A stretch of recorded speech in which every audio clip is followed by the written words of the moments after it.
The late afternoon sun cast long shadows as Damon strolled down the familiar streets of his neighborhood, the rhythmic thump of his worn sneakers a counterpoint to the chirping crickets.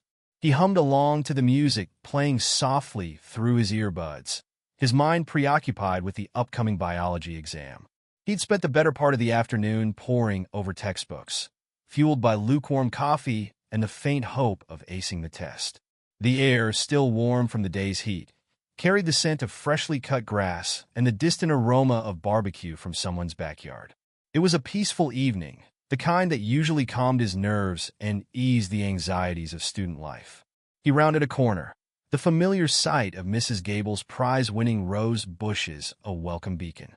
He'd always admired their vibrant colors, the way the petals unfurled in the sun, a silent testament to the careful tending they received. He paused for a moment, appreciating the beauty before continuing his walk, his gaze drifting towards the newly renovated park across the street. The gleaming new playground equipment, a stark contrast to the faded, rusty structures of his childhood, caught his eye.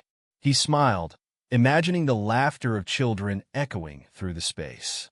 As he approached the park's entrance, a sharp, authoritative voice cut through the tranquility. "Hey, you! Stop right there!" Damon's music faded as he turned, his heart skipping a beat.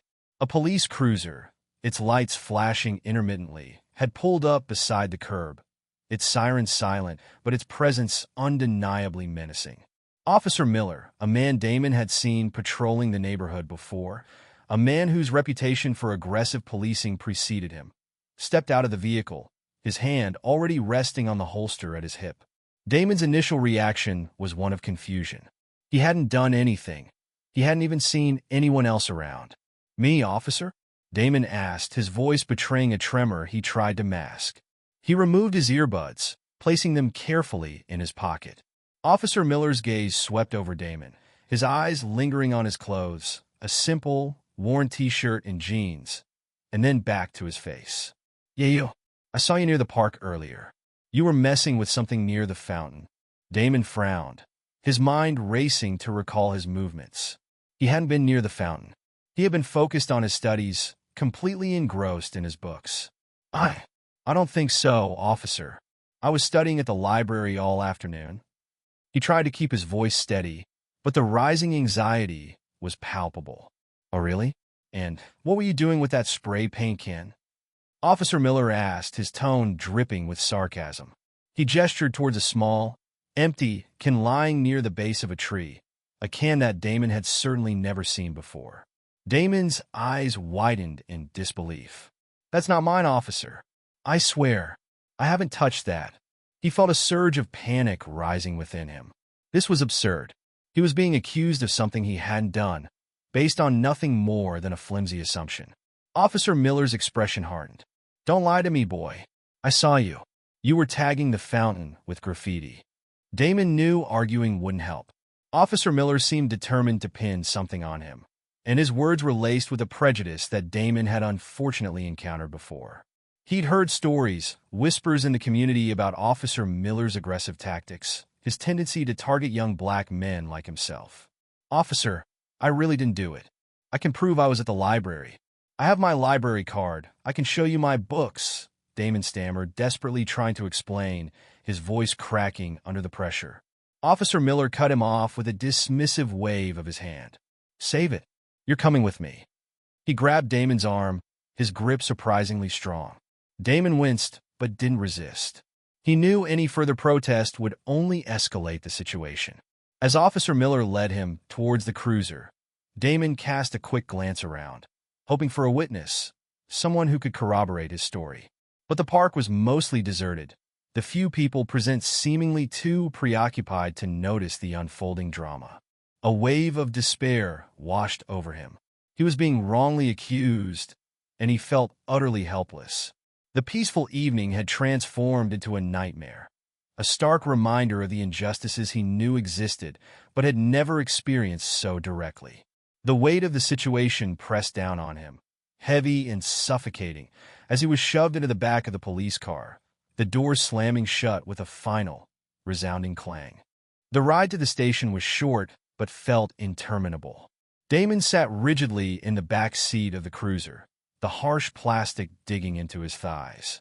He tried to compose himself, to think clearly, but the fear gnawed at him, a relentless tide threatening to pull him under. Officer Miller remained silent, his gaze fixed on the road ahead, but the occasional sharp glance in the rearview mirror conveyed a chilling sense of satisfaction. It was clear that this arrest wasn't about justice. It was about something else entirely. Something darker, something rooted in prejudice and a blatant disregard for the truth. The police station loomed before them, a stark, imposing structure that seemed to absorb the last vestiges of the setting sun. As they pulled into the parking lot, Damon's heart pounded in his chest, a frantic drumbeat against the silence of the car. He was led into the station, the fluorescent lights harsh and unforgiving on his already anxious face. The air was thick with the smell of stale coffee and disinfectant, a scent that only amplified his growing unease.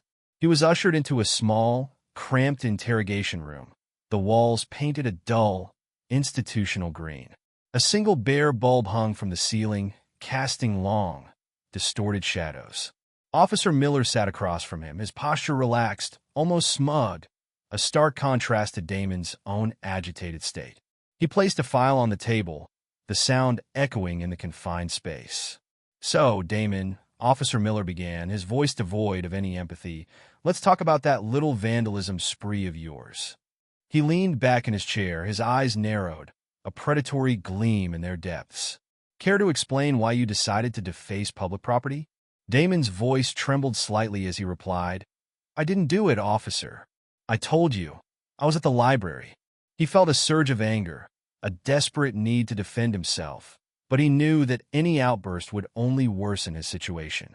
Officer Miller chuckled, a short, harsh sound that grated on Damon's nerves. "The library, huh? Convenient. But we have witnesses, Damon. People who saw you, spray paint can in hand, defacing the fountain. So, let's not waste any time playing games." Damon's frustration mounted. "There are no witnesses, officer. You're making this up. I have proof I was at the library. I can't." "Enough." Officer Miller interrupted, his voice sharp and cutting. "We're not interested in your excuses. We have evidence against you. The spray paint can, the witnesses, it's all adding up." He paused, letting his words hang heavy in the air. "Now, are you going to confess? Or are we going to make this harder for you?" Damon felt a wave of despair wash over him. He was trapped, caught in a web of lies and false accusations. He knew arguing was futile. Officer Miller was clearly determined to convict him, regardless of the truth. The weight of the situation pressed down on him, suffocating him with its unfairness. Officer Miller continued his interrogation, peppering him with questions, twisting his words, and creating a narrative that painted Damon as a guilty party. He mocked Damon's attempts at explanation, his tone laced with sarcasm and thinly veiled racism.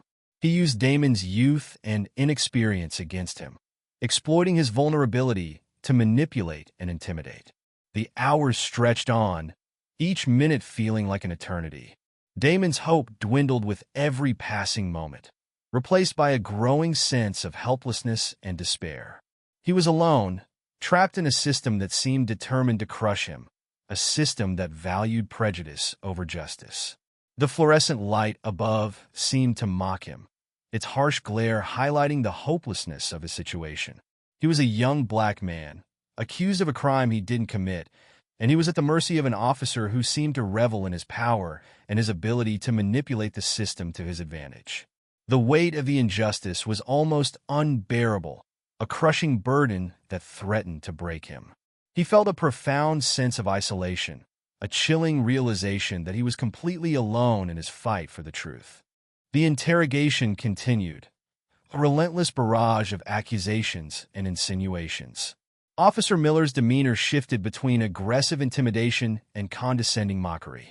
He'd stopped bothering with the pretense of a formal interview. Now, it was a blatant power play, a deliberate attempt to break Damon's spirit. He'd even started to weave in casual, seemingly offhand remarks that were dripping with racial bias, comments about Damon's clothes, his demeanor, even the music he'd been listening to earlier. Each comment was a tiny cut, chipping away at Damon's resolve, leaving him feeling increasingly exposed and vulnerable. Damon, exhausted and emotionally drained, tried to maintain his composure, but the constant barrage of accusations was taking its toll. His initial anger had been replaced by a weary resignation, a chilling acceptance of his seemingly hopeless situation. He knew he was innocent, but the evidence, or rather, the lack of it, was stacked against him. The empty spray paint can, the vague accusations of witnesses. It all felt manufactured, a carefully constructed narrative designed to ensure his conviction. Officer Miller leaned forward, his voice dropping to a conspiratorial whisper. "Look, kid," he said, his tone shifting from aggressive to patronizing. "We both know you did it. Everyone makes mistakes. Just admit it, and we can make this easier on you. A plea bargain, a small fine, you'll be out of here in a few hours. But if you keep this up, things are going to get a lot worse. You understand?" Damon felt a surge of anger, a desperate need to lash out, to scream his innocence into the face of this blatant injustice. But he held back, his weary mind reminding him that any outburst would only solidify his predicament. He knew that Officer Miller was playing a game, manipulating him with promises of leniency while simultaneously threatening him with harsher consequences. It was a cruel, calculated tactic designed to exploit his vulnerability. "I didn't do it," Damon whispered, his voice barely audible, his spirit crushed under the weight of the situation. The words felt hollow, even to his own ears, a futile protest against the overwhelming odds. Officer Miller's smile widened, a cruel, predatory expression that sent a shiver down Damon's spine. "Suit yourself," he said, his voice returning to its usual harsh tone. "But don't say I didn't warn you." He stood up, signaling the end of the interrogation, though it felt more like a prolonged session of torment. He then proceeded to mock Damon openly, making cruel jokes about his arrest, mimicking his earlier pleas of innocence with exaggerated gestures and a tone of derision. He even went so far as to impersonate Damon's voice, twisting his words into a caricature of desperation and guilt. It was a deliberate, calculated act of humiliation, designed to break Damon's spirit and leave him feeling utterly defeated. The mockery continued for what felt like an eternity, each cruel jest chipping away at Damon's already fragile self-esteem. He sat silently, his eyes fixed on the floor, his body rigid with a mixture of anger, fear, and exhaustion. He felt utterly helpless, trapped in a system that seemed determined to crush him, a system that valued prejudice over justice. The fluorescent light above seemed to mock him, its harsh glare highlighting the hopelessness of his situation. He was a young black man, accused of a crime he didn't commit, and he was at the mercy of an officer who reveled in his power and his ability to manipulate the system to his advantage. The weight of the injustice was almost unbearable, a crushing burden that threatened to break him. He felt a profound sense of isolation, a chilling realization that he was completely alone in his fight for the truth, his only solace the faint hope that someone, somewhere, would eventually hear his silent plea for justice. The mocking stopped as abruptly as it began. Officer Miller abruptly straightened in his chair, his face hardening into a mask of professional indifference. The shift was jarring, the sudden transition from cruel jester to stern authority figure unsettling in its swiftness. He cleared his throat, the sound echoing in the small room, and began to read Damon his rights, his voice flat and devoid of any emotion. The formality of the procedure felt like a cruel joke, a stark contrast to the casual brutality that had preceded it. Damon listened, his mind a whirlwind of conflicting emotions. Anger, fear, exhaustion, and a growing sense of despair warred within him.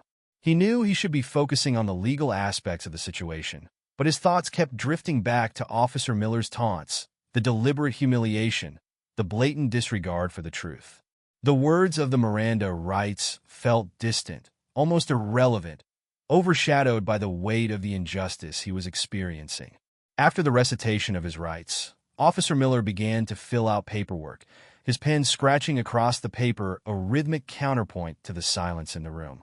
Damon sat silently, his gaze fixed on the worn linoleum floor, his mind racing. He thought about his family, his friends, the life he was building, and the way it was being so casually threatened by the actions of a single, biased officer.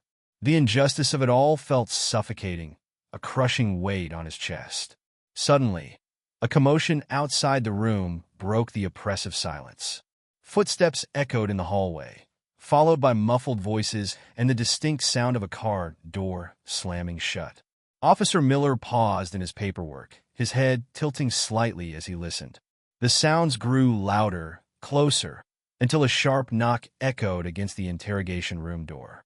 "Officer Miller," a deep, authoritative voice called out. "Open up."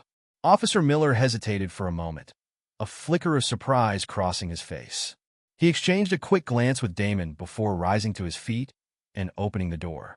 Standing in the hallway was Governor Harrison, his face stern, his eyes radiating an intensity that instantly silenced the surrounding noise.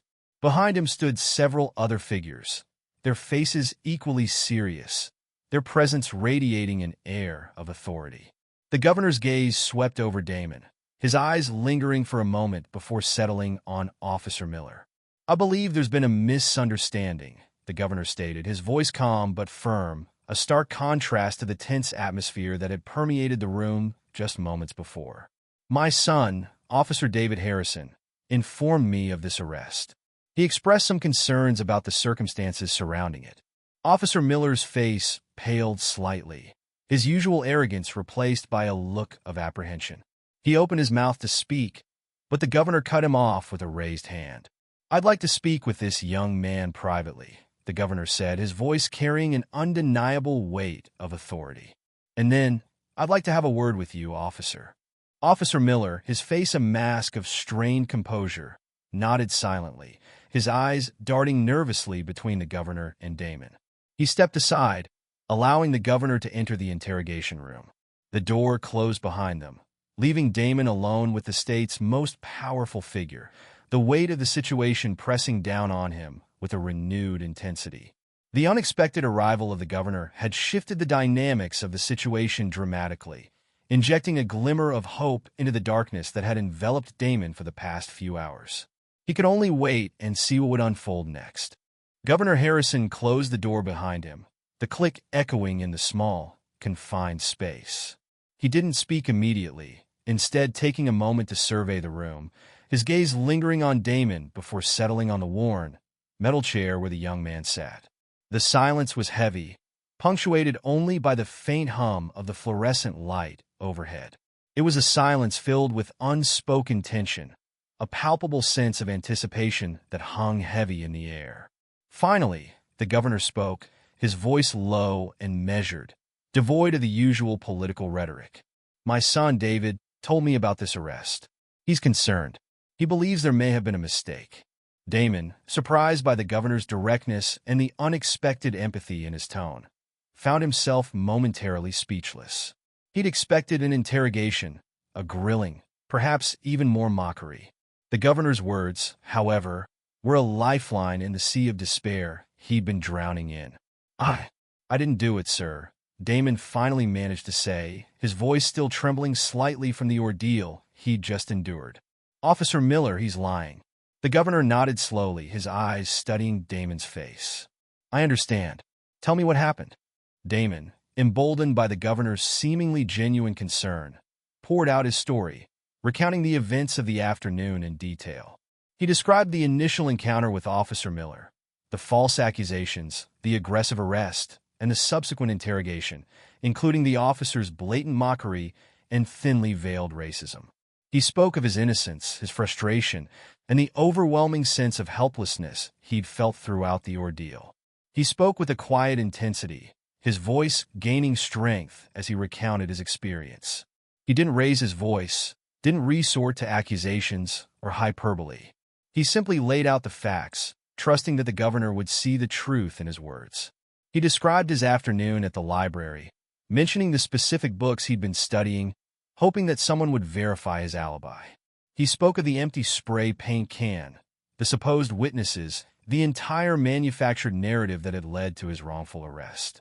As Damon spoke, the governor listened intently, his expression remaining impassive, but his eyes betraying a growing concern. He didn't interrupt, didn't offer opinions or judgments. He simply listened, allowing Damon to tell his story without interruption, his silence a testament to his genuine interest in the truth. When Damon finished, a long silence settled over the room, broken only by the faint hum of the fluorescent light. The governor remained silent for a moment, his eyes thoughtful, seemingly weighing the information he'd just received. Then he spoke, his voice low and grave. "Thank you, Damon. I appreciate you telling me your story. I believe you." Those words, simple yet profound, hung in the air, a balm to Damon's wounded spirit. It was the validation he'd desperately craved, the recognition of his innocence that had been denied him for hours. It was a moment of profound relief, a crack of light piercing through the darkness that had enveloped him. He looked at the governor, seeing not just a powerful politician, but a man who seemed genuinely committed to justice. The governor stood up, his movements deliberate and purposeful. "This will not stand," he said, his voice regaining its authority. "I will ensure that this matter is thoroughly investigated, and Officer Miller will be held accountable for his actions." He paused, his gaze unwavering. "You will be exonerated, Damon. I promise you that." With those words, the governor left the room, leaving Damon alone with the weight of his ordeal, yet now with a newfound sense of hope. The governor's presence, his words of support, had injected a powerful dose of optimism into a situation that had seemed utterly hopeless just moments before. The weight of injustice still pressed down on him, but now it was tempered by the promise of accountability, the assurance that his voice had been heard, and that justice, however delayed, might finally be served. The governor's departure left Damon in a state of stunned relief. The weight of the past few hours seemed to lift, replaced by a cautious optimism. He sat for a long time, replaying the governor's words in his head, savoring the assurance of justice, the promise of exoneration. The harsh fluorescent light no longer seemed quite so oppressive. The worn linoleum floor no longer felt so cold. Hope, fragile yet persistent, had taken root in the barren landscape of his despair. Eventually, a different officer, younger and with a noticeably more approachable demeanor, entered the room. He introduced himself as Officer Davis and explained that he was there to process Damon's release. He apologized for the inconvenience and the ordeal Damon had endured, his words sincere and devoid of the casual cruelty that had characterized Officer Miller's behavior. The paperwork was surprisingly swift, the contrast to the drawn-out interrogation stark and telling. Officer Davis efficiently completed the necessary forms, his actions a silent testament to the shift in power dynamics that the governor's intervention had triggered. There were no further questions, no attempts to rehash the accusations. Damon simply signed the documents, his hands still trembling slightly, but his spirit noticeably lighter. As Officer Davis led him out of the interrogation room, Damon couldn't help but glance back at the room where he'd spent hours enduring the relentless abuse of Officer Miller. It was a small space, yet it had felt like a prison, a symbol of the injustice he'd faced. Now, as he walked away, the room seemed smaller, less imposing, its oppressive atmosphere somehow diminished by the events that had transpired. Outside the station, the evening air felt crisp and clean, a welcome contrast to the stale, suffocating atmosphere of the building he'd just left. The city lights twinkled in the distance, their glow offering a sense of normalcy, a reminder that life continued beyond the walls of the police station.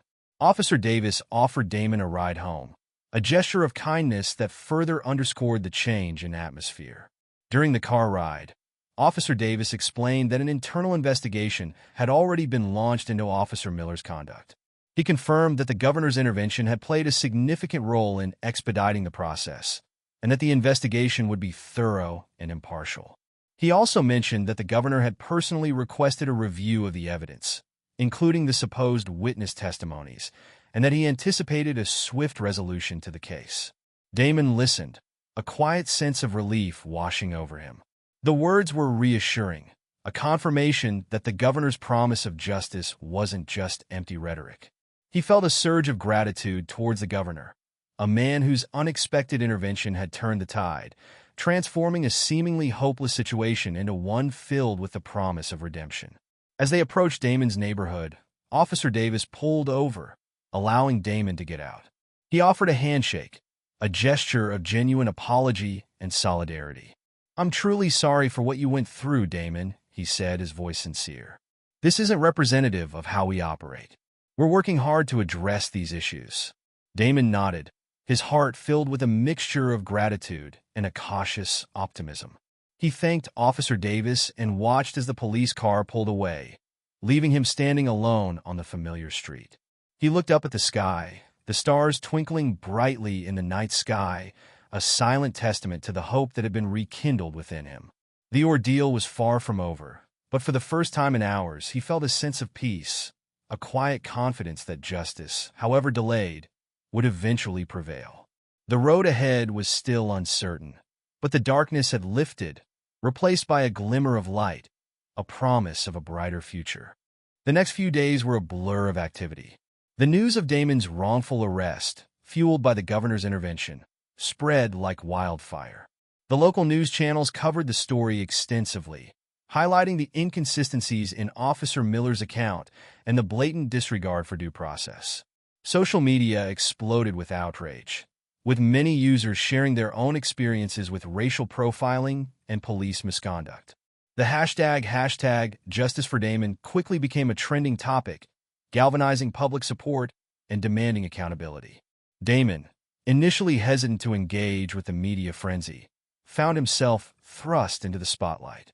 He agreed to several interviews, recounting his story with a quiet dignity that captivated viewers and listeners. He spoke not only of his own experience, but also of the systemic issues that had led to his wrongful arrest, highlighting the need for police reform and greater accountability. His calm demeanor and powerful message resonated with people across the country, transforming him into an unlikely symbol of resistance against racial injustice. The internal investigation into Officer Miller's conduct moved swiftly, propelled by the public outcry and the governor's unwavering commitment to justice. Investigators interviewed witnesses, reviewed security footage, and examined the evidence presented by Officer Miller. The supposed witnesses, it turned out, were either unreliable or had been coerced into giving false statements. The spray paint can, initially presented as irrefutable evidence, was found to have been planted, its presence near the tree a deliberate attempt to frame Damon. The evidence against Officer Miller mounted, revealing a pattern of racial bias and aggressive policing tactics. Several other individuals came forward, sharing similar stories of harassment and wrongful arrest at the hands of the same officer.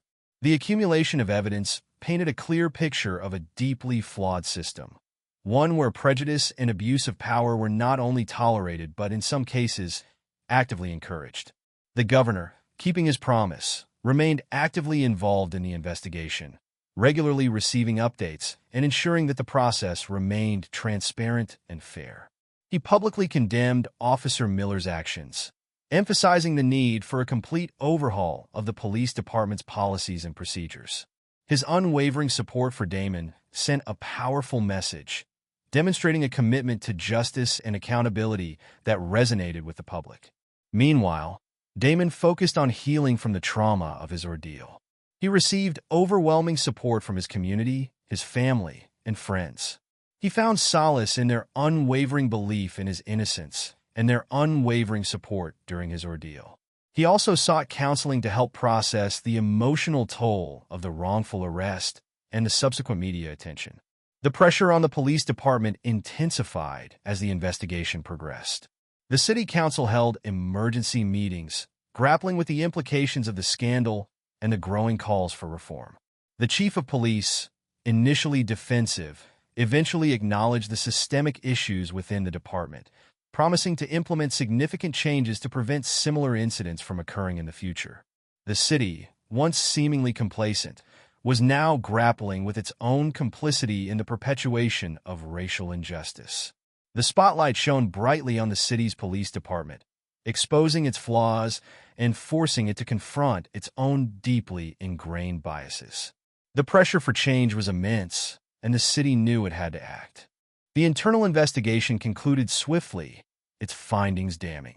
The report, released publicly, detailed Officer Miller's pattern of racial profiling, his fabrication of evidence, and his consistent abuse of power. The report didn't mince words. It painted a stark picture of a rogue officer who had operated with impunity, his actions enabled by a system that tolerated, if not actively encouraged, biased policing. The report also highlighted the lack of oversight and accountability within the police department, exposing systemic flaws that had allowed Officer Miller's misconduct to go unchecked for so long. The release of the report was met with widespread outrage and calls for immediate action. The governor, in a televised address, reiterated his commitment to justice and announced the immediate dismissal of Officer Miller from the police force.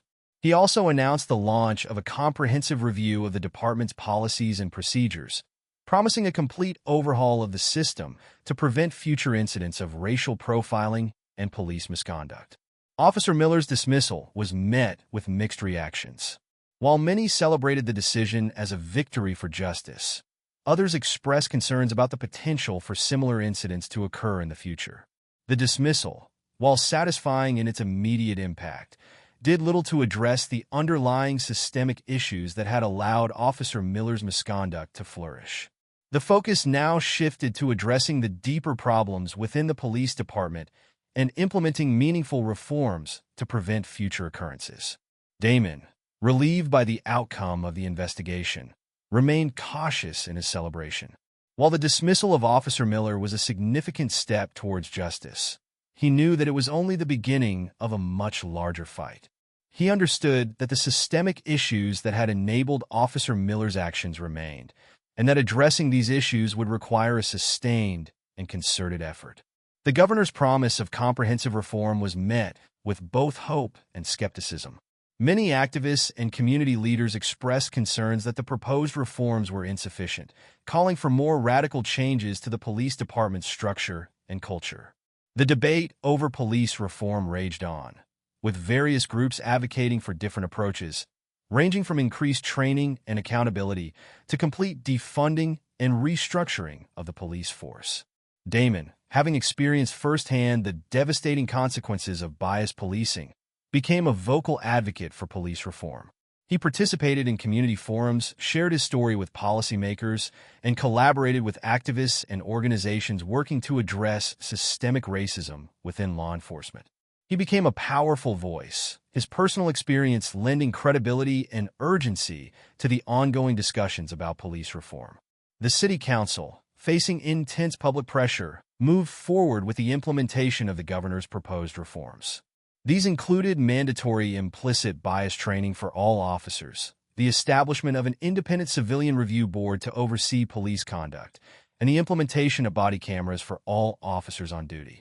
While these measures were welcomed by some as a step in the right direction, many activists and community leaders argued that they were insufficient to address the deep-seated problems within the police department. The fight for meaningful police reform was far from over. It was a long and arduous battle, but the dismissal of Officer Miller and the launch of the Reform Initiative marked a significant turning point, a moment of hope in the ongoing struggle for racial justice. The City Council's proposed reforms, while a step in the right direction, faced immediate pushback from various factions. Some within the police department itself resisted the changes, arguing that the reforms were unnecessary and would hinder their ability to effectively police the city. Others argued that the reforms didn't go far enough, advocating for more radical changes, such as defunding the police and investing in community-based alternatives to policing. The debate became highly polarized, dividing the city into opposing camps. Damon, having become a prominent voice in the reform movement, found himself caught in the crossfire. He received both praise and condemnation, with some hailing him as a hero and others accusing him of being a radical agitator. He navigated the turbulent waters of public opinion with grace and determination, steadfast in his commitment to justice and reform. He understood that true change wouldn't come easily. It would require a sustained effort, a long and arduous battle against entrenched interests and deeply ingrained biases. The media played a significant role in shaping public perception, with various outlets offering contrasting perspectives on the proposed reforms. Some highlighted the need for accountability and systemic change, while others focused on the potential negative consequences of defunding the police or altering traditional policing strategies. The debate raged on, dividing the public and creating a climate of uncertainty and anxiety.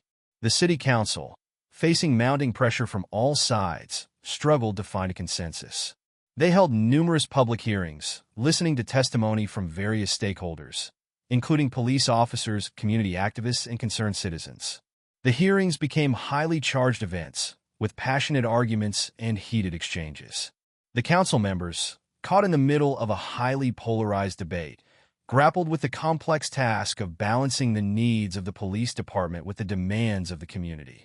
Damon continued to advocate for meaningful reform, emphasizing the need to address the root causes of racial bias within the police department.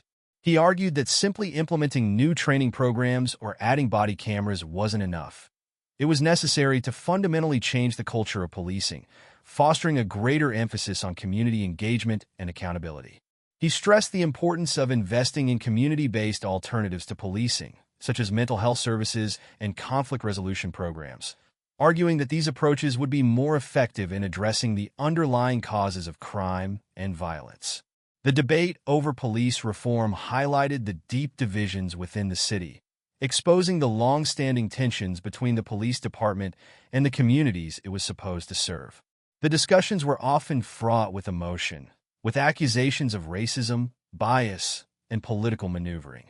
The city council, facing immense pressure, struggled to find a path forward that would satisfy all stakeholders. The challenge was immense, requiring a delicate balance between addressing the immediate concerns about police misconduct and implementing long-term solutions to address the systemic issues that had led to the crisis. The path to reform was long and winding, but the city, spurred by Damon's experience and the public outcry, was finally beginning to confront its own deep-seated problems. After months of intense debate and deliberation, the city council finally approved a comprehensive set of police reforms. The plan, a compromise between the various factions, included a combination of immediate and long-term measures aimed at addressing both the immediate concerns about police misconduct and the underlying systemic issues that had contributed to the crisis. The approved reforms included mandatory implicit bias training for all officers, the implementation of body cameras, and the creation of an independent civilian review board with significant oversight powers. It also included a commitment to increased funding for community-based alternatives to policing, such as mental health services, conflict resolution programs, and youth outreach initiatives. The plan was ambitious, acknowledging the need for a fundamental shift in the culture of policing, moving away from a primarily reactive, enforcement-focused approach toward a more proactive, community-oriented model. The announcement of the approved reforms was met with a mixed reaction. While many hailed the plan as a significant step forward, others remained critical, arguing that it didn't go far enough. Some within the police department continued to express resistance, fearing that the reforms would hinder their ability to effectively police the city. Others within the community argued that the reforms were too lenient, failing to address the root causes of racial bias and police brutality. Damon, while acknowledging the shortcomings of the plan, recognized it as a significant victory. He understood that the reforms were a compromise, a necessary step towards a larger goal. He also recognized that the implementation of the reforms would be a long and arduous process, requiring sustained effort and vigilance. He knew that true change wouldn't happen overnight, but the approved plan represented a significant step towards a more just and equitable system of policing. The implementation of the reforms began immediately. The city council allocated significant funding for the training programs, the purchase of body cameras, and the establishment of the Civilian Review Board. They also began the process of identifying and funding community-based alternatives to policing. The changes were visible and tangible, signaling a commitment to reform that was unprecedented in the city's history. The mandatory implicit bias training proved to be particularly controversial. Some officers resisted the training, viewing it as an unnecessary intrusion, while others embraced it as an opportunity for self-reflection and growth. The training sessions were often emotionally charged, forcing officers to confront their own biases and prejudices. The process was challenging, but it was also necessary, highlighting the need for a fundamental shift in the mindset and approach of law enforcement. The establishment of the Civilian Review Board was met with both hope and skepticism. The board, composed of community members and experts in law enforcement, was given the power to investigate complaints of police misconduct, recommend disciplinary action, and make recommendations for policy changes. The board's creation represented a significant shift in power dynamics, giving the community a greater voice in overseeing police conduct. However, concerns remained about the board's effectiveness and its ability to truly hold the police department accountable. The increased funding for community-based alternatives to policing was also met with mixed reactions. Some welcomed the investment, viewing it as a crucial step towards a more holistic approach to public safety. Others remained skeptical, questioning the effectiveness of these alternatives and their ability to replace traditional policing methods. The debate over the role of community-based initiatives in public safety continued, highlighting the complex challenges of reforming a system deeply entrenched in traditional approaches. The journey towards meaningful change was ongoing, a testament to the depth of the problems and the sustained effort required to achieve lasting reform. The implementation of the police reforms was a gradual process, marked by both progress and setbacks. The implicit bias training, while initially met with resistance from some officers, eventually led to a noticeable shift in attitudes and behaviors. Many officers reported a greater awareness of their own biases and a commitment to more equitable policing practices. The body cameras, while initially causing some friction, ultimately proved to be a valuable tool for accountability, providing irrefutable evidence in cases of misconduct. The Civilian Review Board, initially viewed with skepticism by some within the police department, quickly established itself as a credible and effective oversight body. They investigated numerous complaints of police misconduct, recommending disciplinary action in several cases. Their recommendations, while not always fully implemented, exerted significant pressure on the police department to improve its practices and enhance its accountability. The board's presence served as a constant reminder that police actions were subject to scrutiny and that officers would be held responsible for their conduct.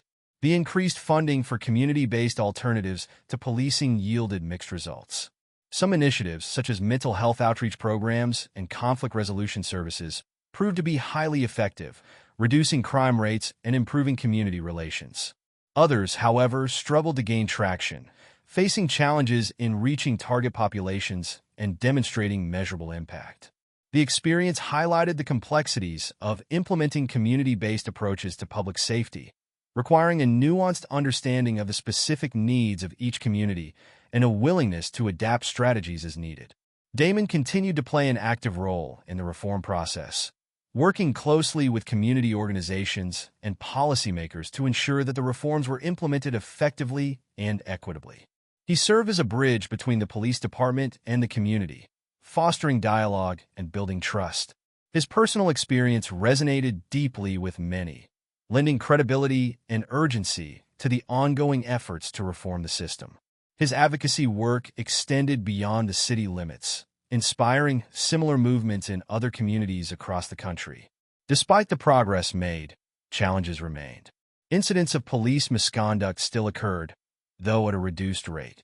The reforms, while significant, were not a panacea. They were merely a step towards a more just and equitable system of policing. The fight for true reform was far from over, requiring sustained vigilance and a continued commitment to addressing the underlying systemic issues that contributed to biased policing. The City Council, recognizing the ongoing need for improvement, established a permanent task force to monitor the implementation of the reforms and make recommendations for further changes. The task force, composed of representatives from the police department, the community, and independent experts, was charged with ensuring that the reforms were effective and that the police department remained accountable to the community it served.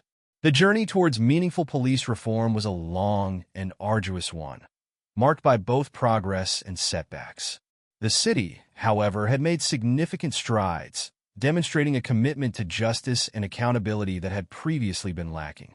The reforms, while imperfect, represented a significant shift in the culture of policing, laying the groundwork for a more just and equitable future. The work was far from finished, but the city had taken a decisive step towards a better tomorrow. A year later, the city felt different.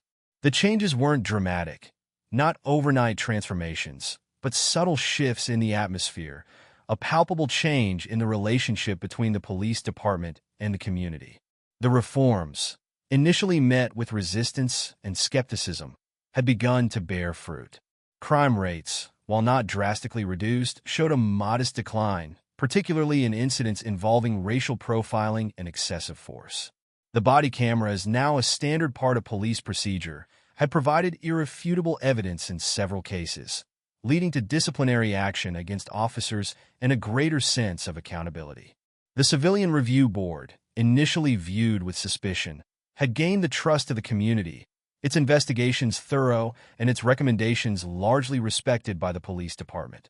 The community-based initiatives, initially struggling to gain traction, had begun to flourish. The mental health outreach programs had proven particularly effective, connecting individuals in crisis with the support they needed, diverting many from the criminal justice system.